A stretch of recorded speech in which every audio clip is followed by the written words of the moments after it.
Shalom family, it's your man Elijah, and thank you for joining me at Unsectarian Wisdom. As usual, I'm a wise, wealthy, rich, celestial being that is loved by the Most High Creator. Family, let's go ahead and jump back into the Navigator Across the Ice Wall.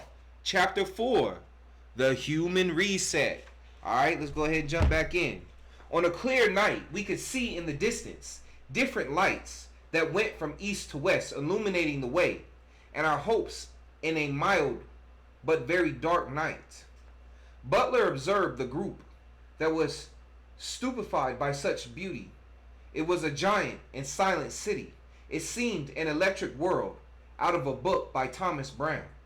We decided not to wait any longer in unknown waters because of the possibility of being attacked by an enemy that we still did not know because of the warning of the ship that had intercepted us when we crossed the walls and alerted us about the danger and about this supposed war that was being fought. Although we were supposed to have arrived to safe lands, nothing seemed safe at that time. We arrived at the port of what looked like a large and modern city. We were on deck waiting to be received in less than 2 minutes. Several agents dressed in similar uniform that those on that ship were wearing approached us, and in a very respectful way they welcomed us. "Welcome to the Ancestral Republic," one of them pronounced while shaking hands with Butler. "We are happy of your visit to our lands. It was something unthinkable. We were informed that you would come, but anyway, we could not believe it until we saw it with our eyes. Your visit is so rare, not to say impossible, but here is our joy to receive you," he pronounced. Butler thanked on behalf of the whole boat and introduced me as the owner of the boat. I was going through all the emotions together that can be imagined and immediately wanted my questions to be answered. Although the fear of being in unknown lands in many occasions overcame the strong emotion of having discovered something immense, I was carried away by the latter. I think the whole team started with the idea that this trip had every chance of going wrong. But here we were in the land behind Antarctica, and being welcomed by citizens of a modern city. It was time to ask everything. "It is an honor to visit these lands that until today were unknown to us," I proclaimed. Before I mentioned anything else, this agent interrupted me, saying that he had to take me to the office of the President of the Republic himself, since our visit was almost unprecedented, that furthermore the President was aware of it, and had notified that we take him immediately with him. Okay, I'm guessing that should have said, and had been notified that we should be taken to him immediately. Okay, my bad. Hold on. Let me read it. Before I mentioned anything else, this agent interrupted me, saying that he had to take me to the office of the President of the Republic himself, since our visit was almost unprecedented, that furthermore the President was aware of it, and had notified that we take him immediately with him. He asked me to accompany him, and looking at Butler, who nodded his head, I went after him among some people who observed the situation. We were strangers who came from inhospitable lands. I think this generated such confusion in people as in ourselves. A vehicle that I had never seen in all my life was waiting for us. There was not even a corner, at least in this part of the city, that was not reached by the illumination by the great lanterns that adorned and generated the sensation of being in a tale of the best writers. The silence of the city was now more understandable, knowing that there were no carriages, horses, or any type of vehicle that I knew from my experience in big cities like New York. The difference was abysmal in everything. Their clothes were also colorful. The agent that accompanied me had in his hand a luminous device that transmitted different images and voices. The language that was spoken was different, and I did not understand a single word. A huge stone building stood out among the rest.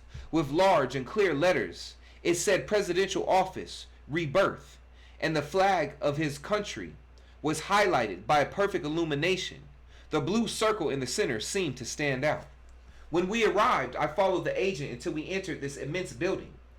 There were connections for the passage between each room. There were seats of different types. The lighting was dim. When passing to one of those rooms, I touched one of the walls, which were as cold as marble. I had again some fear about everything I was living. I understood the protocol that our visit was not common, but I was already dizzy between so many stairs we climbed. The agent asked me to wait for him in one of the comforting seats.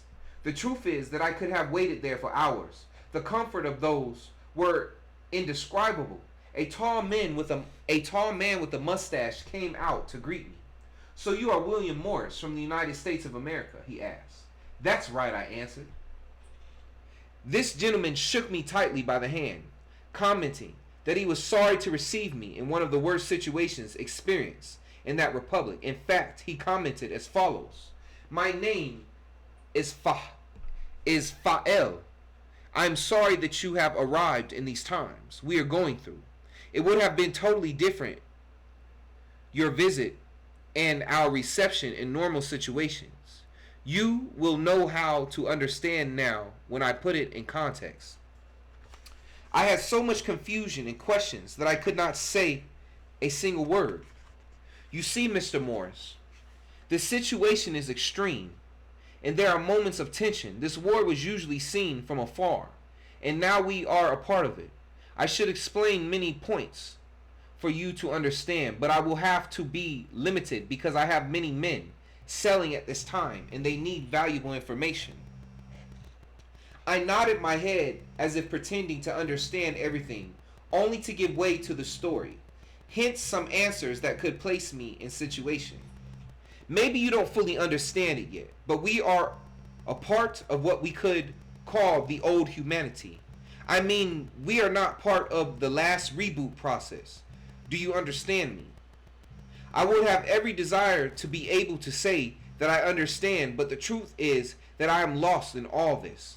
What do you refer to as ancient humanity? How many humanities exist or existed?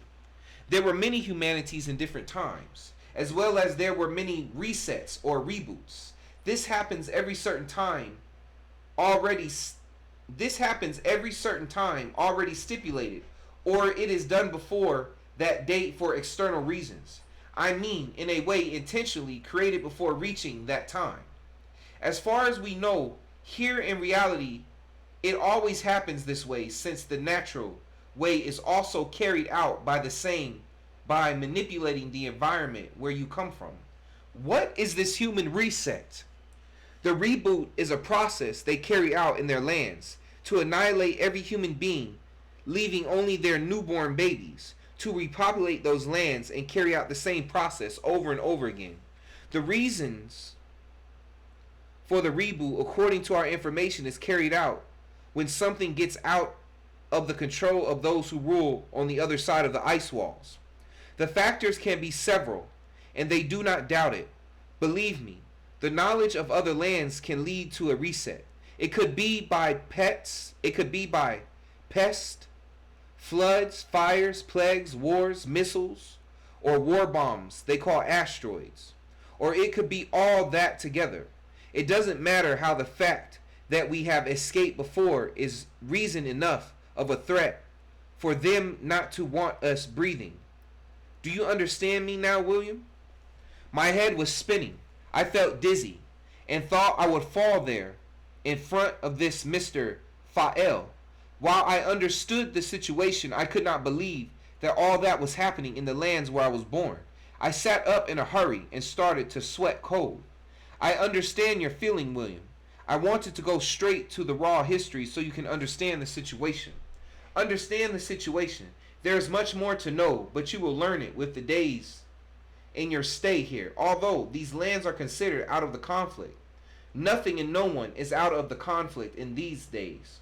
Now, if you allow me, I am sorry that the conversation has been so short, but I must leave urgently."